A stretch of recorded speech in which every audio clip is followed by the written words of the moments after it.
Assalamualaikum warahmatullahi wabarakatuh.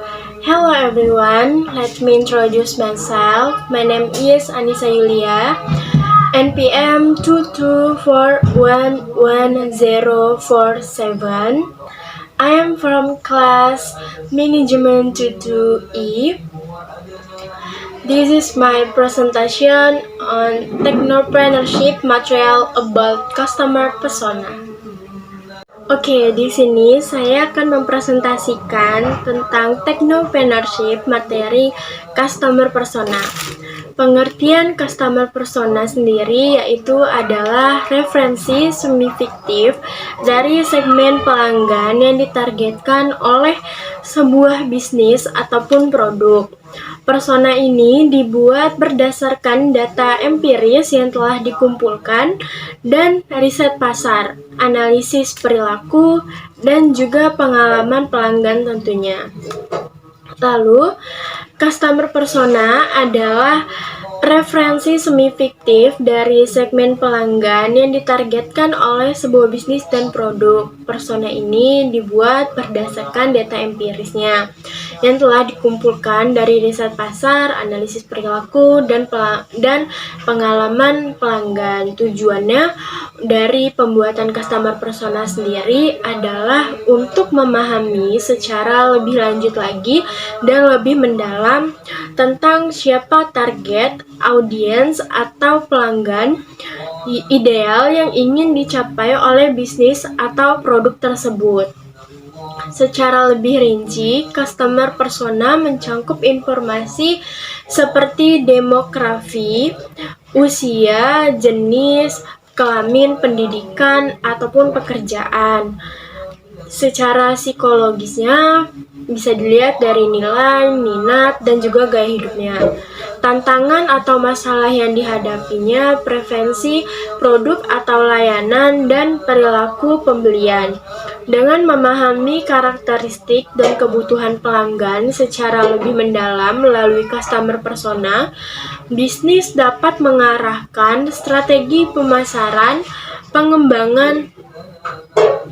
pengembangan keputusan yang lebih tepat dalam hal penargetan iklan, penyesuaian produk, pengembangan pesan pemasaran, dan pelayanan pelanggan yang lebih baik. Ini dapat membantu memastikan bahwa upaya pemasaran dan bisnis secara keseluruhan lebih terarah lagi dan lebih relevan bagi pelanggan yang spesifik. Selanjutnya ada tujuannya. Tujuan dari customer persona sendiri yaitu adalah untuk memahami secara lebih mendalam siapa target ataupun audiens atau pelanggan yang ideal yang ingin dicapai oleh bisnis atau produk tersebut. Tujuan selanjutnya adalah untuk pembuatan customer persona adalah untuk memberikan pemahaman yang lebih dalam tentang pelanggan potensial atau yang sudah ada bagi sebuah bisnis ataupun produk.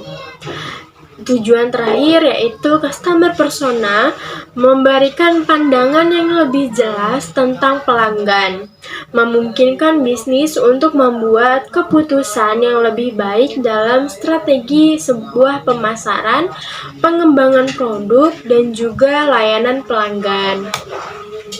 Manfaat menggunakan customer persona. Yang pertama adalah manfaatnya untuk meningkatkan targeting.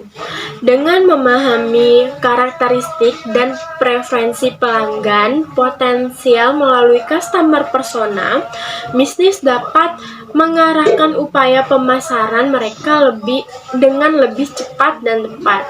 Yang kedua, manfaatnya adalah pengembangan produk yang lebih tepat sasaran. Customer persona memungkinkan bisnis untuk memahami kebutuhan dan keinginan pelanggan dengan lebih baik sehingga membantu dalam pengembangan produk yang lebih sesuai dengan pasar. Yang ketiga yaitu bermanfaat untuk kohesi dalam strategi pemasaran. Dengan menggunakan customer persona sebagai panduan, bisnis dapat memastikan kohesi dan strategi pemasaran mereka. Yang keempat, manfaatnya untuk meningkatkan pengalaman pelanggan.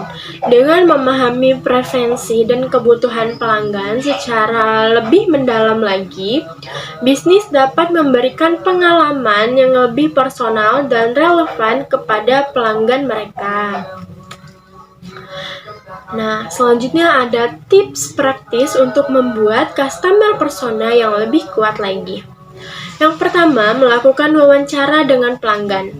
Lakukan wawancara dengan pelanggan existing dan potensial untuk mendapatkan pemahaman yang lebih dalam tentang kebutuhan, keinginan, dan masalah mereka.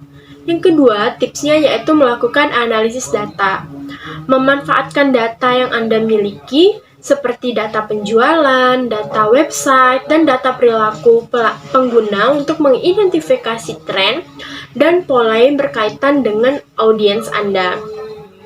Yang ketiga, tipsnya yaitu melakukan penelitian pasar. Meneliti pasar untuk memahami tren industri, persaingan, dan juga perubahan perilaku konsumen. Tips selanjutnya yaitu buat profil persona yang detail, yaitu berdasarkan informasi yang telah dikumpulkan, buatlah profil persona yang mendalam dan detail tentang pelanggan ideal Anda. Lalu, sertakan informasi seperti demografi, kebiasaan belanja, preferensi produk, kebutuhan utama, tujuan, dan tantangan yang mereka hadapi. Lalu, kesimpulannya adalah customer persona adalah preferensi fiksi dari segmen pelanggan yang berbeda dalam target pasar Anda. Membuat customer persona yang kuat membantu bisnis Anda memahami audiens dengan lebih baik dan membuat keputusan yang lebih tepat dalam strategi pemasaran, melakukan pengembangan produk dan layanan pelanggan. Proses pembuatan customer persona melibatkan pengumpulan data melalui wawancara, analisis data, dan juga penelitian pasar. Informasi yang dikumpulkan dari berbagai sumber digunakan untuk membuat profil persona yang lebih detail lagi, mencakup demografi, perilaku, preferensi, dan kebutuhan pelanggan Anda. Customer persona membantu mengarahkan upaya pemasaran dengan memungkinkan bisnis dan menyampaikan pesan yang relevan untuk menarik segmen pelanggan yang lebih tepat lagi. Mereka memungkinkan pengembangan produk yang lebih efektif dengan memahami kebutuhan dan juga keinginan pelanggan, serta mengidentifikasi peluang inovasi yang positif, inovatif, dan menarik pelanggan untuk membeli produk kita. Yang terakhir, kesimpulannya yaitu adalah persona juga memungkinkan untuk dapat penyesuaian layanan pelanggan yang lebih baik dengan memahami dan meneliti lebih lanjut preferensi dan harapan pelanggan. Thank you. I apologize if there are any word errors in my presentation. I close. Wassalamualaikum warahmatullahi wabarakatuh.